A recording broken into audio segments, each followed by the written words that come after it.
습니다. 자, 그 다음에 이제 볼 것은요, 경기도의 유래와 연역에 관한 겁니다. 자, 일단 여러분이 잘 알고 계시지만, 자, 오늘날의 경기도하고 비슷한 어떤 구역을 획정하게 된 것은 언제라 그랬죠? 세종 때입니다. 세종 때. 그리고 경기가, 이 경기라는 말이 정식으로 사용되고, 정식으로 이제 설치된 것은 이건 언제입니까? 하면 고려 현종 때입니다. 고려 현종 때.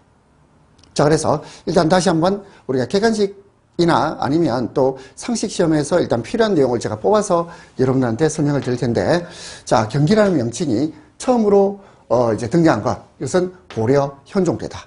자, 고려 현종 때 이걸 기억하시고요. 자, 그리고 고려 태조 왕건이 자, 도읍을 철원에서 송악으로 옮겼죠. 이 송악이 자, 지금 계주로 또 이름을 바꾸게 됩니다. 그렇죠? 그리고 이 계주가 나중에 성종 때는 개성부로 승격이 됩니다. 승격이 되고, 그리고 이 성종 때 적현 기현 체제가 성립되게 됩니다. 자, 그래서 여기 보니까 성종 때 자, 적현 기현 체제가 성립되었다 이런 말이죠. 자, 이걸 보시면 되겠고요. 자, 그다음에 이제 넘어가도록 하겠습니다. 자, 그다음에 이제 고려 현종 때를 오면요. 자, 보니까 십도제를 폐지했다는 말 있죠. 자, 고려 현종 때는 자, 지방제도를 개혁해서 자, 십도제를 폐지하고 자, 전국에 자, 4대 도부 8목 그리고 쭉 읽어보시니까 그리고 9년을 두고 그리고 또 쭉 읽어보면 자, 개성현령관 자, 그리고 장단현령관 이렇게 돼 있죠. 자, 그래서 자, 개성현령관과 장단현령관이 관할하는 12현을 하나의 행정구역으로 확정해서 경기라는 단어를 처음으로 공식적으로 쓰게 된다. 이 말을 기억하시면 되겠습니다. 자, 그 다음에 나머지는 건너가고요. 쭉 넘겨서 자, 그 다음에 이제 고려 말을 보겠습니다. 고려 말 공양왕 때입니다.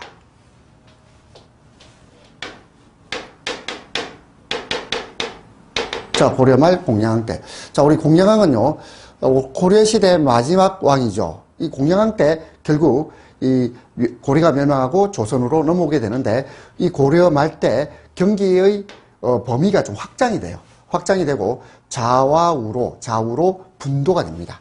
좌도와 우도로 분도가 됩니다. 나뉘어진다 이 말이고요. 그래서 이 경기도의 어떤 범위가 확장되었다는 것. 자, 그리고 자, 태종 때 팔도 체제를 갖추었다 그랬죠. 태종 때 팔도 체제. 그리고 오늘날의 영토와 비슷하게 된 것은 세종 때입니다.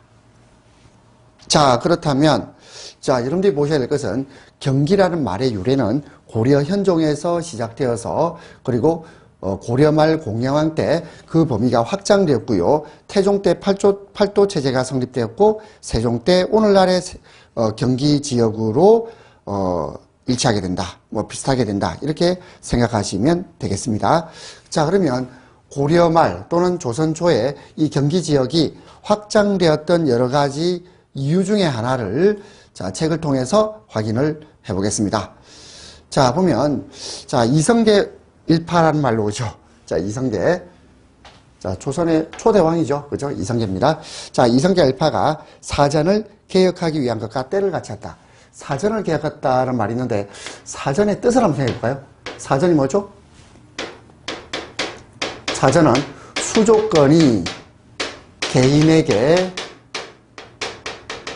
귀속되는 땅, 토지. 자, 이것을 사전이라고 합니다. 그리고 수조건이란 말은 조세를 거둘 수 있는 권리 이런 말이죠. 수조건이 개인에게 귀속되는 땅을 사전이라고 하는데, 그러면 이 사전을 그 당시에 누가 가지고 있었을까요? 요 개인은 누구겠습니까? 요 개인은 당연히 권문세족이겠죠. 그렇죠? 권문세족. 권문세족들이 수조권을 가지고 있다 보니까 왕이 자신의 신하한테, 자신의 충성을 바치는 신하에게 나누어질 땅이 없어요. 땅이 없어서 이 가까운 경기 지역에 사전을 제공하기 위해서. 자, 그리고 또 공을 세운 신하에게 주는 토지를 공신전이라고 합니다. 공신전을 제공해서 떠오르는 사대부, 이걸 뭐라 그러죠? 신진사대부. 자, 이 신진사대부를 우대하기 위해서는 권문세족이 가지고 있는 이 사전을 뺏어야 돼요.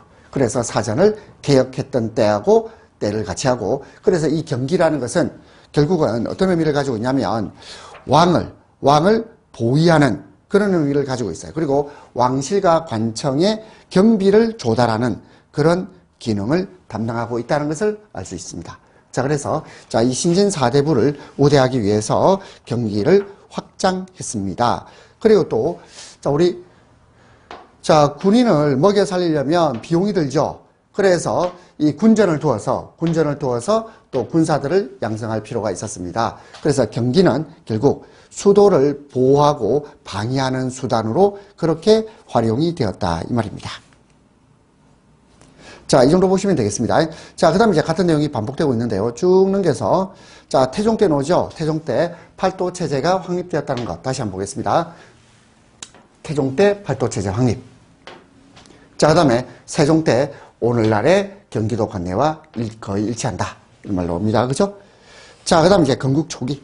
자, 건국 초기는 1945년 8월 15일 해방을 맞이했지만, 자, 이 38도선을 경계로 나뉘어지죠. 이 경기도가 나뉘어집니다. 그래서 그 경기도의 행정구역은 대폭 축소되게 되겠죠. 건국 초기에는 경기도의 행정구역이 대폭 축소되었다는 겁니다. 자, 그 다음에 이제 미군정 치하를 지나서, 자, 그리고 이제 6.25 전쟁을 겪게 됩니다. 자, 그리고 6.25 전쟁을 겪으면서 또 이제 많은 변화가 있었죠. 자, 그러고 나서 염두에 봐야 될 것은 1960년대입니다. 자, 우리 1960년대에 경기도에도 많은 변화가 있었습니다. 일단 60년대 하면 여러분들이 떠오르는 게 경제개발 5개년 계획입니다. 자, 경제개발 5개년 계획이 자, 시작되면서 고도의 경제성장이 이루어지게 됩니다. 그래서 농촌 인구가 도시로 유입되게 되고, 그리고 또 행정구역이 대폭적으로 개편되게 된다. 그래서 행정구역의 대표적인 개편은 경기도 지역이라고 해서 예외가 아니었겠죠. 여기까지 보시면 되겠고요.